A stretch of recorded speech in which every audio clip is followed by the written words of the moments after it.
চাওক এইটো হ'ব নালাগে মই বাৰে বাৰে তিনিচুকীয়া ৰাইজকো অনুৰোধ কৰিম যে দুইটা কমিউনিটিৰ মাজত সদায় ভুল বুজাবুজি হৈ থাকিলে অসমত ইনভেষ্টমেণ্ট নাহিব অসমখন আগবাঢ়ি নাযাব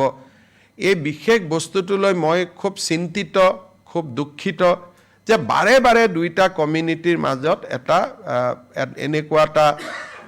পৰিৱেশ সৃষ্টি হৈ আছে কিছুদিন পিছত মই আমাৰ মন্ত্ৰীসভাৰ জ্যেষ্ঠ সদস্য দুজনক পঠাম যাতে দুইটা কমিউনিটিৰ লগত আলোচনা কৰি এটা শান্তিৰ বাতাবৰণ হ'ব পাৰে কাৰণ এনেকুৱা খবৰ বাহিৰত গ'লেই অসমৰ প্ৰতি আকৌ প্ৰশ্নবোধক চিন আহি যায় সেইকাৰণে এইটোলৈ মই নিজে যোৱা দুদিনৰ পৰা মই খুব দুখ পাই আছোঁ মই বাৰে বাৰে মনিটৰ কৰি আছোঁ বাৰে বাৰে আমাৰ MLA বিধায়কসকলক ফোন কৰি আছোঁ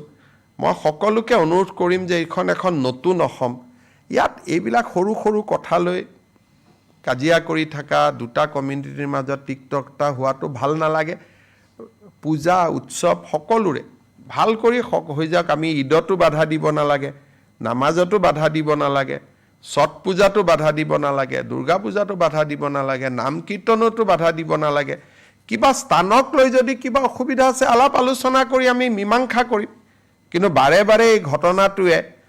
বেলেগক সুযোগ দিয়ে 10টা কথা অসমৰ কাৰণে ক'বৰ কাৰণে সেইকাৰণে মই পঞ্চায়ত ইলেকশ্যনৰ পিছত দুজন জ্যেষ্ঠ মন্ত্ৰীক পঠাম যাতে দুইটা কমিউনিটিৰ মাজত এটা আলাপ আলোচনা কৰি যিটো এটা ডিষ্টেন্স আছে দূৰত্ব আছে সেই দূৰত্বটো যাতে সদায়ৰ কাৰণে দূৰ কৰিব পাৰি